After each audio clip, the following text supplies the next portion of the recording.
Bab 60. Salah seorang pelayannya berlari ke sebuah toko kelontong di pinggir jalan dan mengambil sebaskom air ke dalam kereta itu. Syur. Suara air yang membasuh tangannya terdengar keluar kereta dan menahan napas karena gugup. Entah wanita di dalam kereta itu akan membeli sabun Wira atau tidak. Kalaupun dia membelinya, memangnya bisa seberapa banyak yang sanggup dibeli oleh seorang pelanggan. Wira juga menjadi panik. Dia sudah mengatakan khasiat untuk meremajakan kulit, memutihkan kulit, menghilangkan keriput, dan mewangikan tubuh.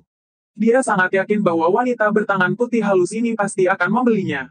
Tidak ada seorang wanita pun yang bisa menolak iklan seperti itu. Hanya saja, entah berapa banyak sabun yang akan dibelinya. Apakah wanita ini akan menyebarkan sabun ini ke kalangan sahabat-sahabatnya? Sebenarnya, pasar utama yang diincar untuk penjualan sabun ini adalah kalangan wanita kaya. Orang biasa juga tidak akan sanggup membelinya. Tidak lama kemudian, dari dalam kereta terdengar suara, "Berapa harganya sabun ini per potong?" Wira menjawab, "Kalau dijual eceran, harganya 1.200 gabak. Tapi, kalau beli banyak ada diskon." Danu dan keempat pelayan lainnya terbelalak mendengarnya. Uang 2.000 gabak itu sudah cukup untuk menghidupi keluarga mereka selama sebulan. Siapa yang mau menghabiskan uang itu untuk membeli sabun cuci tangan? Kemudian, terdengar kembali suara di dalam kereta. "Lalu, kenapa kamu tidak menjualnya di toko saja? Sampai harus menjualnya dengan cara mencegat orang seperti ini." Penjaga toko kelontong juga banyak yang bisa menilai barang bagus. Wira menghela napas sambil berkata, "Ada orang licik yang menghalangiku." "Oh." Suara yang dingin itu kembali terdengar. Panggil penjaga toko kelontong keluarga Wibowo. Salah satu pelayannya masuk ke sebuah toko kelontong dan kembali dengan membawa penjaga tokonya. Penjaga toko itu memberi hormat. "Salam, Nona besar." Wira terkejut. Dia tak menduga bahwa kereta kuda yang dicegatnya ini ternyata penumpangnya adalah putri keluarga Wibowo. Di antara 3 keluarga terkemuka di kota ini, yaitu keluarga Suteja, keluarga Silali, dan keluarga Wibowo, mereka mengendalikan bisnis yang paling menguntungkan seperti kain, garam, dan gandum. Di antara mereka, keluarga Wibowo memiliki pengaruh terbesar sebagai pedagang gandum. Nona keluarga Wibowo itu mengulurkan sabun keluar dari tirai kereta dengan tangannya yang mulus seraya bertanya, "Apakah tadi ada yang menjual sabun ini di toko kelontong?" "Ada." Penjaga toko melihat Wira dan berkata, "Tuan ini baru saja datang.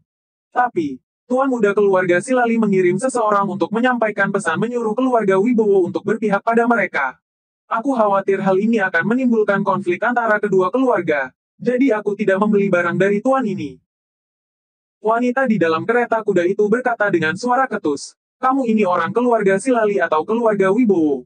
"Mereka mengutus orang untuk menyampaikan pesan seperti itu. Lantas keluargaku harus menyia-nyiakan kesempatan bisnis ini." Duk.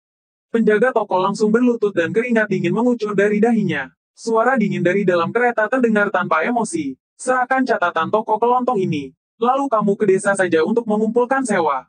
Kalau kerjamu bagus, masih ada kesempatan untuk kembali ke kota. Terima kasih atas kemurahan hati Nona besar."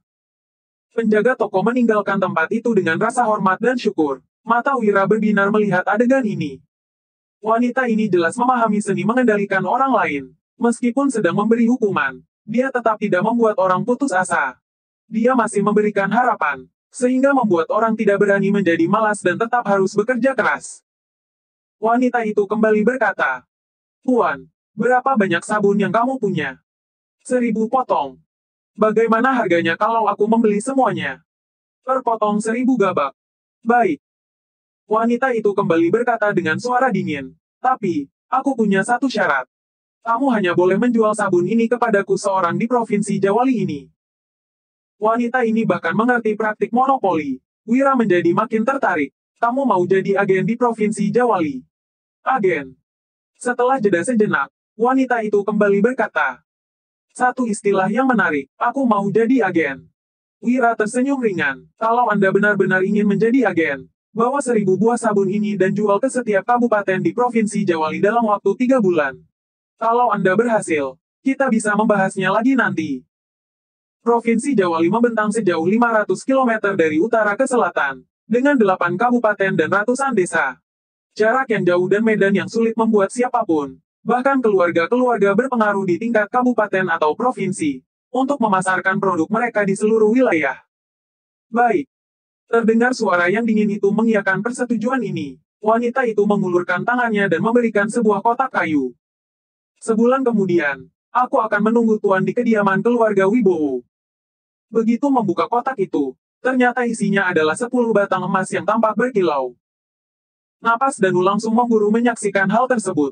Ternyata perkataan Kakwira memang benar. Di mana ada kemauan, di situ ada jalan. Setelah selesai transaksi, kereta kuda yang indah itu pun melaju perlahan-lahan. Sementara itu, Wira masih merasa takjub.